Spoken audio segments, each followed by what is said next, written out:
അങ്ങനെ നമ്മൾ practical exam കഴിഞ്ഞിട്ട് നേരെ ഹോസ്റ്റലിലോട്ട് പോവാണ്. അപ്പം നമ്മുടെ 5-ാം നമ്പർ ബസ്സിൽ കയറിയിട്ട് മാർട്ടിൻസിൽ പോയി എന്തിനാന്ന് വെച്ചിട്ടുണ്ടെങ്കിൽ ഈ ഒരു സംഭവത്തിന് വേണ്ടി മാത്രമാണ്. പോയിട്ടൊക്കെ വന്നപ്പോൾ നല്ല ചൂട് എന്ന് പറഞ്ഞാൽ ഇവിടുത്തെ ചൂട് പറയാതിരിക്കാൻ വയ്യാത്ത അത്രയും ചൂട്, ഭയങ്കര ചൂട്.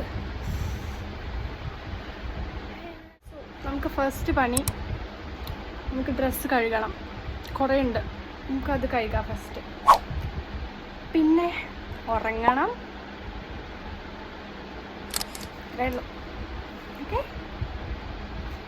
അങ്ങനെ മുടി പിടിച്ചിട്ട് നന്നായിട്ട് കെട്ടി വെക്കാമെന്ന് കരുതി. കാര്യം ഈ ചൂടത്ത് അതിലും വലിയ നല്ലൊരു ആശ്വാസം വേറെ ഒന്നിലും കിട്ടാനില്ല. നമുക്കിനി അലക്കാൻ പോവാം. ഓക്കെ, അങ്ങനെ നമ്മൾ അലക്കാൻ പോവുകയാണ്. നമ്മുടെ ടാസ്ക് നമ്പർ 1 കംപ്ലീറ്റ് ചെയ്യാൻ പോവുകയാണ്.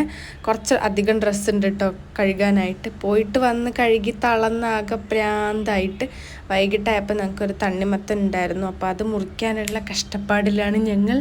നല്ല ടേസ്റ്റ് ഉണ്ട് കേട്ടോ, നല്ല മധുരമുള്ള തണ്ണിമത്തനായിരുന്നു. എനിക്കാണെങ്കിൽ ഇരുന്നിട്ട് ഉറക്കം വരുന്നത് എന്തെന്നറിയില്ല, എക്സാം കഴിഞ്ഞതിൻ്റെ ക്ഷീണമാണെന്ന് തോന്നുന്നു. അപ്പോൾ അത്രയൊക്കെ ഉള്ളൂ. എല്ലാവർക്കും ഇഷ്ടപ്പെട്ട ലൈക്ക് ചെയ്യുക, ഷെയർ ചെയ്യുക, സബ്സ്ക്രൈബ്.